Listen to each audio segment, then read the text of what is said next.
do reino. Porque assim, cara, a gente não consegue ter a mesma intensidade em coisas que a gente acha que vai ficar a mesma coisa o resto da vida. Entendeu? A gente não consegue trabalhar mais e mais afinco, sabe? Ter mais dedicação com coisas que a gente acha que vai ficar daquele mesmo jeitinho, entendeu? Sim.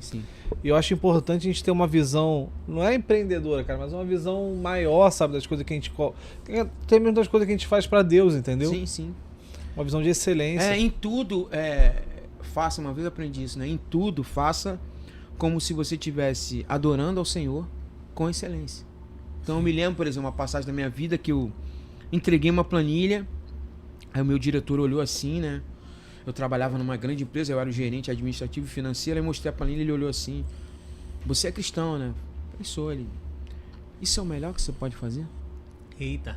Mano, essa frase foi impactante. Isso é o teu melhor que você pode fazer? Ele falou sério mesmo. Eu falei: não, pode ficar melhor. Então me entrega o melhor. Aí eu... Entendeu? Então hoje eu tento ser intenso, né, cara, no que eu faço. Eu fui apresentador de TV 12 anos na Boas Novas. E quando eu cheguei ali, cara, eu não vou aqui... Eu tenho um testemunho, mas eu não vou aqui falar as paradas, porque muita gente até já sabe, mas... Pode ficar à vontade, eu não sei. Eu cheguei lá, eu era gerente administrativo e financeiro da TV. E aí eu fui chamado pra fazer um piloto. Porque um cara me conhecia, tinha tocado comigo, que era o primeiro Bozo, o Nani de Souza, que foi o primeiro Bozo. E ele foi um cara, foi diretor do Qual é a Música, diretor do Silvio Santos. E quando ele me viu na TV, ele falou: ué, você tá aqui, tá produzindo, tá fazendo jingle, tá tocando? Eu falei: não, eu sou do financeiro. Ele: pô, do financeiro. Ele estranhou. Eu falei: não, minha formação é contábeis e eu tenho que pagar os boletos. A vida de músico é muito instável. Aí ele: não, entendi, mas ele ficou me sacando. No dia seguinte ele me chamou pra almoçar. E aí ele começou a perguntar, e eu tava tocando... Eu tinha tocado com o Logos, Seguro Antigo e tal. Tinha feito também algumas coisas com Vencedores, com uma banda que eu tinha chamada Café Pingado. Eu tive uma outra banda importante que era a Renassou. Tinha feito uma série de coisas na música, ele foi só indagando. Eu não tava sacando, mas ele tava me indagando e tava pegando informações. Eu não sabia, só fui saber dessa história muito tempo depois, meses depois.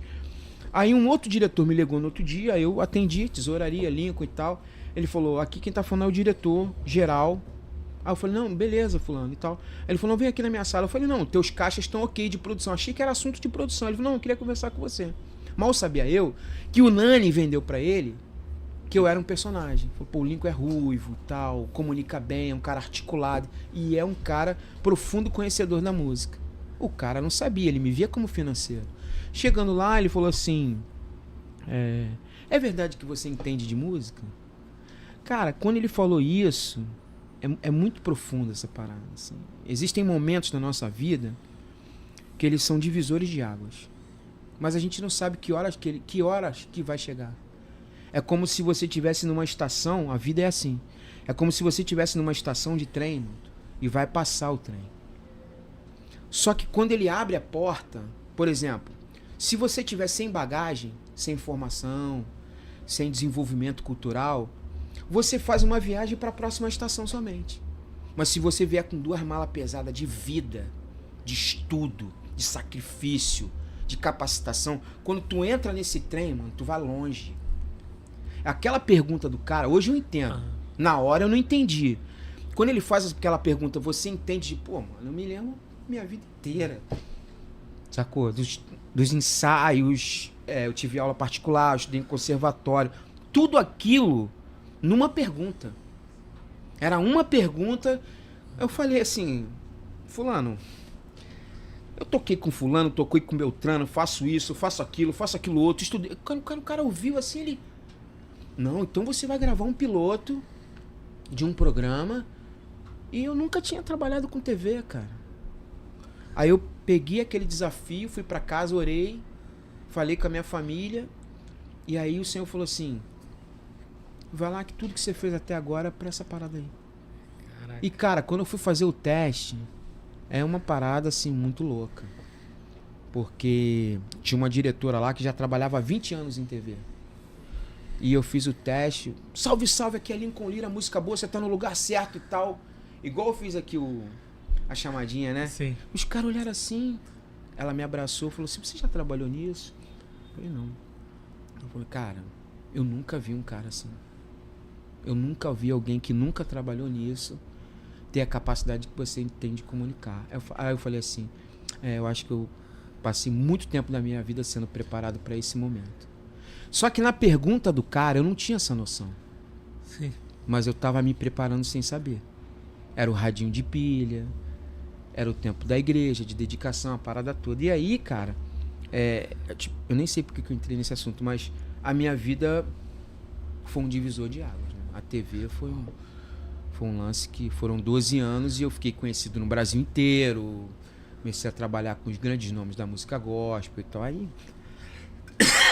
eu não sei porque que eu entrei nesse assunto. É incrível. Mas, é incrível. Sério, eu tô sentindo muito, cara, Deus querendo falar nisso, que o que as pessoas estão fazendo hoje é um preparo e para não desprezar, sabe? O que as pessoas estão vivendo hoje, porque eles precisam estar com essa mala cheia para entrar no trem, sabe? Cara, o trem, por exemplo, esse tem uma metáfora muito legal. O trem, por exemplo, quando ele abre a porta, é como se tivesse um cara tomando conta do trem e ele pergunta pra você, você tem o ticket? Porque o que é o ticket? O ticket é tipo assim, não, eu quero viajar. Porque tem gente que é convidado pra viagem, mas nem sabe se quer. Eu quero. Você quer mesmo? Porque o dia que chegar a oportunidade, você tem que ter a coragem e a ousadia de falar, eu quero viajar pra muito longe. Você imagina um programa de TV a nível nacional, que às vezes era ao vivo, quando não era ao vivo hoje, eu sou o maior conteúdo de entrevistas do segmento gospel, ainda na internet de YouTube eu sou o maior. Ninguém tem mais entrevistas do que eu. Todo mundo, né? Fernandinho, o Thales eu tenho 3 exclusivas com ele na casa dele, nego, ninguém nunca fez. Eu me lembro dos gringos. Os gringos, todos da Hilson, primeira vez da Hilson. Da Hilson eu entrevistei, então, tudo fruto dessa pergunta. Você entende de música? Uma pergunta. Mas eu sabia que essa pergunta ia chegar, não sabia. Eu só tava me preparando, entendeu, Gabriel? Eu só tava me preparando. Um dia, chegou a hora, mano. Se você não tiver preparado com o ticket, mala pronta, desejo de viajar, o trem passa. E aí é que tem uma parada triste. Pode ser que esse trem nunca mais volte. Isso é Cara, verdade. isso é violento. São trens na nossa vida que às vezes ele volta, mas às vezes ele vem uma vez, uma oportunidade, ela abre, e se você não adentrar, mano, pode ser que nunca mais. Porque tem um lance. Violento. É violento. É muito porque sério tem a idade que você tá, tem o tempo daquela oportunidade, não vem outra. Podem vir outras, mas Daquela maneira pode nunca mais aparecer na sua vida. Ó, Então você tem que estar ligado. Quando o cara me perguntou, cara, eu falei assim, era como se, sabe quando alguém te pergunta um negócio, no tempo parece que o tempo para e você tem um tempão pra pensar, mas no fundo tu respondeu em 3 segundos depois, mas aqueles 3 segundos o teu tempo foi longe. Horas. Viagem no tempo. Parou tudo ali, tu viajou. Isso. Tu viu a criancinha passando com o rádio. O radinho. travesseiro. Subindo o morro pra ensaiar, aprendendo a tocar, aturando o nego falando besteira pra mim, zelador de igreja não deixando eu ensaiar.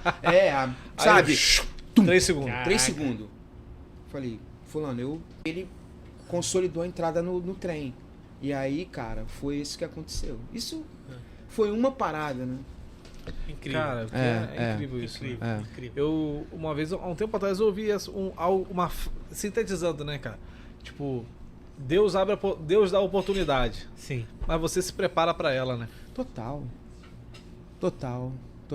Às vezes você nem sabia que tava se preparando. Né? Não sabia. E, Daniel, assim, eu achava que eu ia ser um cara de muito envolvimento musical. Mas foi na TV, com música, não foi diretamente na música. Não foi gravando? Eu gravei muita coisa, né? Eu gravei Vineyard, eu fui da equipe nacional da Vineyard, gravei alguns CDs da Vineyard no Brasil. Eu tive uma banda muito relevante, que é a Renassou, que é uma banda que a galera conhece, a galera da antiga e tal. Mas a TV, eu creio que foi, tipo assim, um divisor de água gigante na minha vida. Gigante. Porque ali, a capacidade que eu tinha, por exemplo, de entender de música pra conversar com o Fernandinho, por exemplo, eu já ouvi do Fernandinho, da produção dele, assim, o Fernandinho só dá entrevista pra você.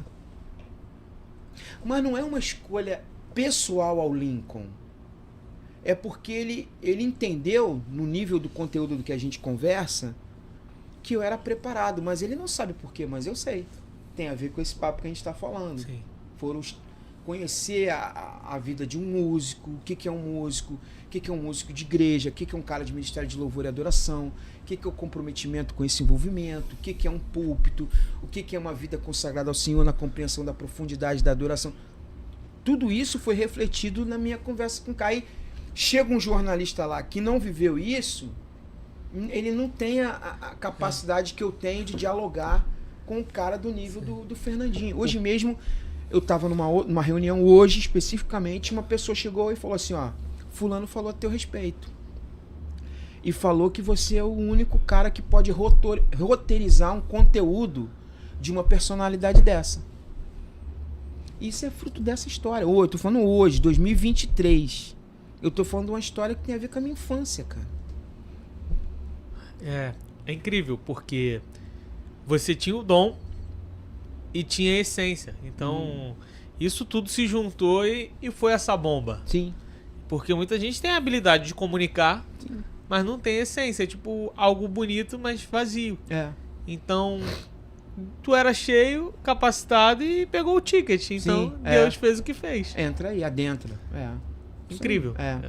Pô, ainda bem que eu escutei esse testemunho, ainda bem que você falou. Caraca, muito obrigado. Eu acho que isso tem muito a ver com muitas pessoas da igreja que hoje estão buscando um objetivo, um sonho, perspectivas, sabe? Eu acho que essa palavra vai muito de encontro a essa galera. Às vezes a galera tá frustrada, né? Eu vejo muitas pessoas assim, sabe? Frustradas, assim, com os seus sonhos e tal. E, cara, tem muito a ver quando o início da minha conversa, assim, da gente aqui é você se conhecer. Sim. A partir do Senhor. O Senhor... Porque, cara, assim... Ontem eu tava vendo um show, aí o artista falou assim, eu sou tímido. Mas o artista é mundialmente conhecido com canções que todo mundo conhece. Eu me acho às vezes tímido, mas o Senhor me conhece. Ele sabia que eu poderia me comunicar se fosse para falar de música, de louvor, de... Sacou? Então, Deus, ele nos conhece de uma forma tão peculiar que ele potencializa na tua individualidade, cara. É um negócio, assim, muito lindo da parte do Senhor. Eu me lembro uma vez, eu tava com o Thales e ele foi pregar num lugar e algo que me marcou foi que ele falou assim, Deus, quando foi fazer o mar, aí ele foi fazer os peixes. Pô, cara, ele podia fazer 5 espécies de peixe.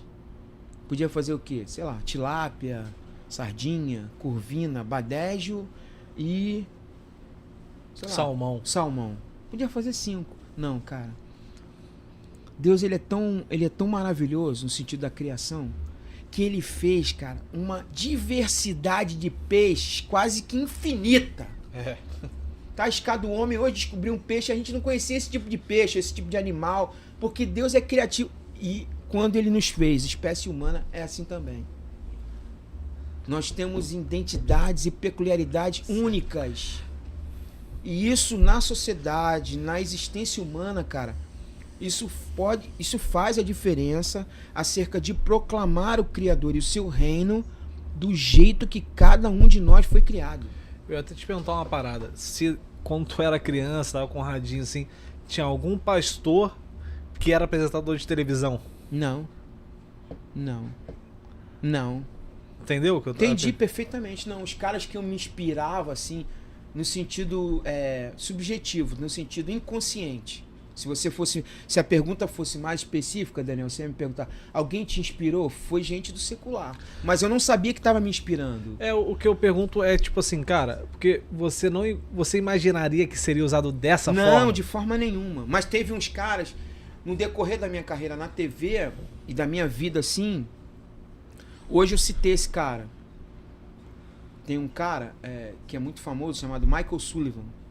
Eu conheci ele. É um compositor muito famoso, é autor de clássicos da MPB e da música popular brasileira, de uma forma geral, da música pop brasileira. Compositor da maioria dos sucessos da Xuxa e tal. Ele e o Paulo Massadas, mas ele é um cara... Ele tá no Guinness Book de número de canções e hits que ele fez. Sim, sim. Esse cara, quando eu entrevistei ele, ele falou assim: você se assemelha a um cara. Aí eu falei: quem é o cara? Aí ele falou assim: você se assemelha à maneira de comunicar do Big Boy. Cara, e o Big Boy é um cara que eu não conheci, mas eu vi comentários e coisas do Big Boy que me inspiraram. E ele falou, cara. E outra que ele falou: e você tem o jeito do Messias Limar, que é um cara da minha infância, um apresentador de TV que fazia um programa de música, que tinha uma cabeleira ruiva assim. O cara era o Messias Limar, avec de moi. E eu olhava para aquele cara assim, eu falei: cara, que parada maneira. E aquilo no meu inconsciente tava me formando. Mas no nosso segmento, não. É porque eu acho que é aquela que você estava falando da comparação com os peixes, né? Uhum. Cara, eu acho que Deus tem para usar muita gente de muita maneira diferente Sim, aí. sim. E tá esperando, ó. Tá esperando pessoas que permaneçam. Sim. Eu me lembro uma vez que eu conversando contigo, você falando a importância da constância. Pô, total. Eu falo muito disso.